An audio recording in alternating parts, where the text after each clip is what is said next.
공사에 임대할 목적으로 농지를 취득하거나 취득 직후 자기의 농업 경영 없이 공사에 임대하는 것은 농지를 안녕하세요. 공인중개사 전주부동산 닥터입니다. 지난 영상에 이어 농지 관련 내용을 Q&A 방식으로 사례별로 되짚어 보고 있습니다. 오늘은 농지 이용 실태 조사에서 가장 문제가 되고 있는 농지 임대 자격에 관해 살펴보도록 하겠습니다. 농지를 소유할 자격을 농지법에서 규정하고 있는 것처럼 농지 임대 자격 또한 법에서 규정하고 있으며 이를 위반할 경우 농지법 위반에 해당하게 됩니다. 더구나 개정농지법 시행 이후 지난 9월 13일부터 연말까지 전국 농지를 대상으로 이용실태조사가 시행되고 있습니다. 또한 농지대장제도 시행으로 22년 8월 18일 이후 모든 농지 임대차 및 농지에 농막, 축사 등 농축산물 생산시설 및 계량시설을 설치한 경우에도 그 사유 발생일로부터 60일 이내에 농지소재지 관할 행정청에 의무적으로 신고를 해야 하며 만일 이를 위반할 경우 과태료도 부과되고 있습니다. 앞으로는 농지 임대차를 의무적으로 신고해야 하기 때문에 어떤 경우에 농지 임대차가 허용되고 있는지 잘 알아야 할 것입니다. 이번 영상은 농지 임대차 관련 규정을 Q&A 방식으로 짚어보도록 하겠습니다. 구독과 좋아요 부탁드리며 오늘 영상 시작하겠습니다.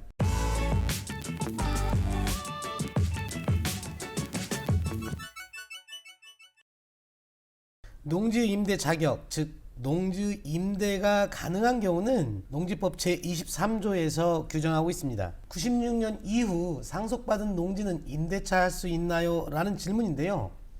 헌법 제121조 1항에서 보면 국가는 농지에 관하여 경자유전의 원칙이 달성될 수 있도록 노력하여야 하며 농지의 소작 제도는 금지된다. 이 항에서는 농지의 합리적인 이용을 위하거나 불가피한 사정으로 발생하는 농지 임대차와 위탁 경영은 법률이 정하는 바에 의하여 인정된다. 헌법상의 경자유전 원칙에 따라 농지 소유 자격, 자기의 농업 경영에 이용하지 않을 경우 농지 소유 면적 제한, 농지 위탁 경영과 임대차가 가능한 경우를 농지법에서 규정하고 있으며 이를 위반한 경우에는 농지법 위반으로 과태료나 벌금이 부과되고 농지의 처분 의무가 발생하게 되는 것입니다.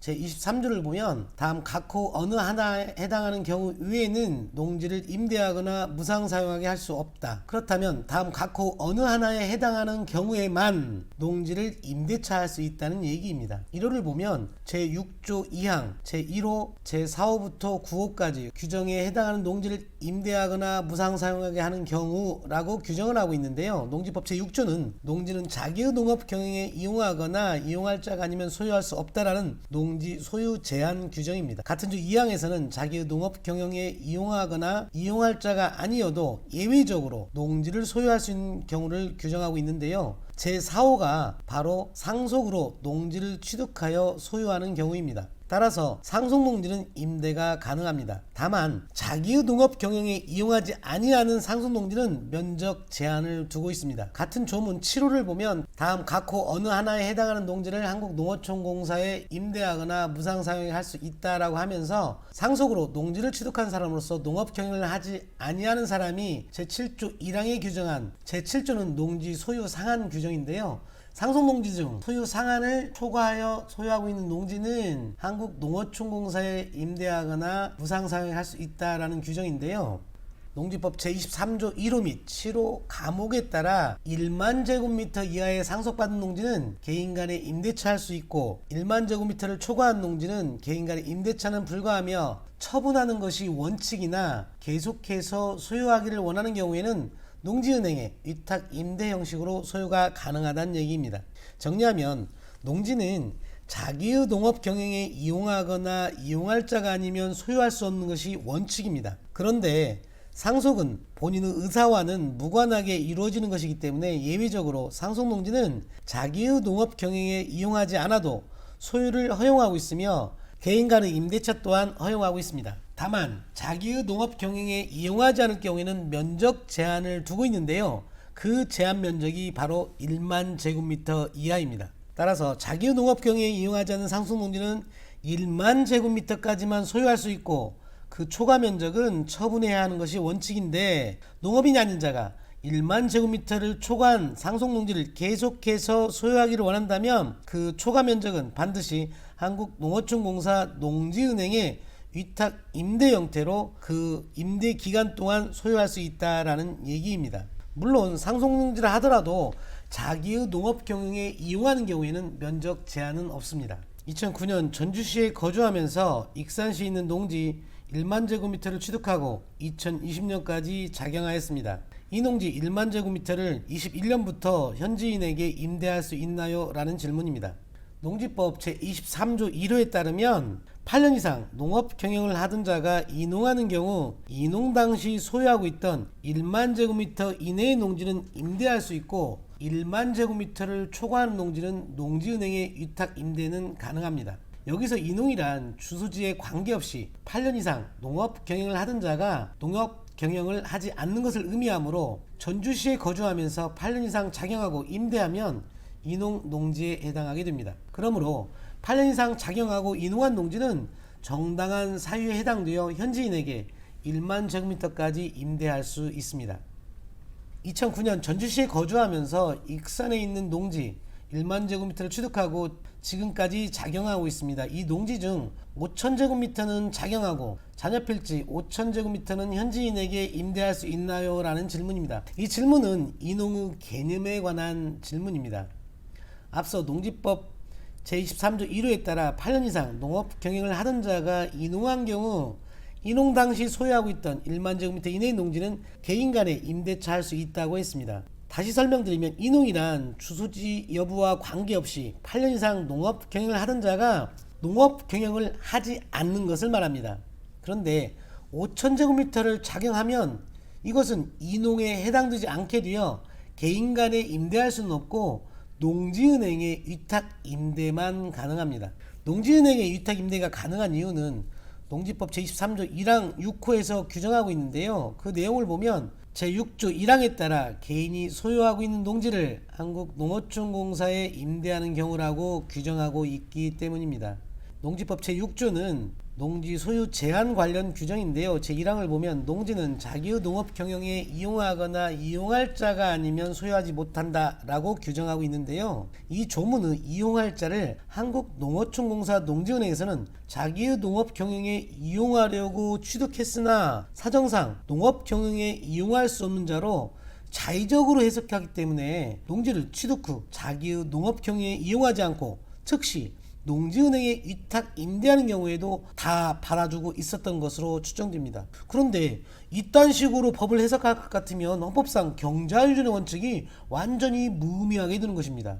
농림축산식품부 농지과에서 각 지자체 농지연부 담당자를 위해서 발간한 농지민원 사례집이 있는데요. 그 사례집에서도 한국농어촌공사에 임대할 목적으로 농지를 취득하거나 취득 직후 공사에 임대하는 경우 농지법 위반 여부에 대한 질문 내용이 올라와 있는데요. 그 내용을 보면 농지는 자기의 농업 경영에 이용할 목적으로 소유해야 하며 소유 농지를 농지법에서 정한 정당한 사유 없이 자기의 농업 경영에 이용하지 않거나 이용하지 아니하게 된 경우에는 원칙적으로 농지를 처분해야 합니다 라고 하면서 농지법 제23조 1항 6호에는 농지법 제6조 1항에 따라 소유하고 있는 농지를 한국농어촌공사 농지은행에 위탁하여 임대하거나 사용대할 수 있도록 하고 있습니다.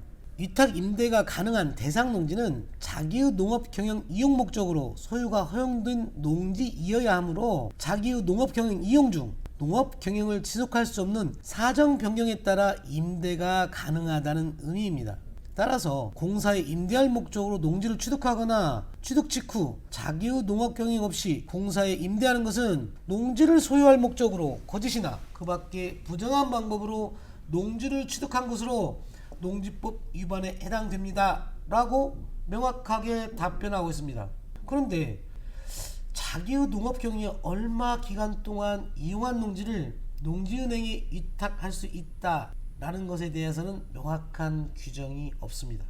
다음 질문을 보면 8년 이상 자기의 농업 경영에 이용하다가 이농한 경우 이농 당시 소유 농지는 임대할 수 있다라는 규정에서 8년은 연속되어야 하는가 입니다. 농지법 제23조 1호에 따라 8년 이상 농업 경영을 하던 자가 이농한 경우에서 8년이란 통산하여 계산하므로 이농 직전 연속해서 8년 이상 농업 경영을 해야 할 필요는 없습니다. 농지 총 보유기간 중 통산해서 8년 이상만 작용했다면 가능하다는 얘기입니다. 다음은 65세 농업인이 2020년 취득한 농지를 2023년에 개인에게 임대할 수 있나요? 라는 질문인데요. 농지법 제23조 제1항 4호에 60세 이상인 사람으로서 대통령령으로 정하는 사람이 소유하고 있는 농지 중에서 자기의 농업 경영에 이용한 기간이 5년이 넘은 농지를 임대하거나 무상사용하게 할 수 있다라고 규정하고 있는데요. 자기의 농업 경영에 이용한 기간이 5년 미만인 경우에는 개인 간에 임대할 수는 없습니다. 이런 경우에도 한국농어촌공사 농지은행에 위탁 임대는 가능하다고 할 수 있습니다. 농지를 개인 간 임대할 때 농지법에서 임대차 기간이 정해져 있나요? 라는 질문인데요. 농지법의 임대차 관련 규정을 살펴보도록 하겠습니다. 사실 이 규정은 농지 소유자뿐 아니라 농지를 중개하는 개업공인중개사라면 반드시 숙지하고 있어야 할 내용입니다. 먼저 농지법 제24조를 보면 임대차 계약은 서면 계약을 원칙으로 한다. 제2항을 보면 1항에 따른 농지 임대차 계약은 그 등기가 없는 경우에도 임차인이 농지 소재지를 관할하는 시구읍면장의 확인을 받고 해당 농지를 인도받은 경우에는 그 다음날부터 제3자에 대해 효력이 생긴다. 이것은 임차인의 대항력 관련 조문입니다. 다음은 농지 임대차 기간과 관련 있는 조문인데요. 제24조의 2에서는 농지의 임대차 기간은 3년 이상으로 하여야 한다. 다만 다연생 식물 재배지로 사용되는 경우에는 5년 이상으로 하여야 한다. 요 강행 규정입니다. 그런데 자세히 보면 3년 이상이지 최대 몇 년까지만 하여야 된다는 최장기간 제한은 없다는 점입니다. 다음은 묵시적 갱신 관련 조문인데요. 임대차 기간이 끝나기 3개월 전까지 임대인이 임차인에게 임대차 계약을 갱신하지 아니한다는 뜻이나 계약 조건을 변경한다는 뜻을 통지하지 않으면 그 임대차 기간이 끝난 때 이전의 임대차 계약과 같은 조건으로 다시 임대차 계약을 한 것으로 본다. 묵시의 갱신에 관한 조문입니다. 제가 앞서서 농지 소유자나 특히 농지를 중개하는 개업공인중개사가 반드시 이 내용은 숙지하고 있어야 한다라고 했던 이유는 이처럼 농지법에서는 농지 임대차 관련 별도의 규정이 있다는 점입니다. 다음은 농지법 제26조 임대인의 지위 승계 관련 조문입니다. 농지법의 임대차 관련 규정 중 특히 제26조의 임대농지의 양수인은 이 법에 따른 임대인의 지위를 승계한 것으로 본다라는 임대인 지위 승계 관련 규정을 잘 이해하고 있으면 상황에 따라 유용하게 활용할 수가 있을 것입니다. 임대농지의 양수인은 매매에 따른 매수인과 증여받은 수증자를 모두 포함하기 때문에 불가피한 사정상 농지를 매수 또는 증여받은 후 당장 자기의 농업 경영에 이용하기 어려운 경우에 유용하다 할 것입니다. 이 법에 위반된 약정으로서 임차인에게 불리한 것은 그 효력이 없다라는 내용입니다. 물론 세상 모든 일을 법으로 규정할 수는 없을 것입니다. 하지만 특히 농지법은 규정 자체가 모호한 경우가 많습니다. 따라서 스스로가 잘 알고 현명하게 대처하는 수밖에 없을 것입니다. 여러분의 슬기로운 부동산 생활을 응원하겠습니다. 끝까지 시청해 주셔서 감사합니다.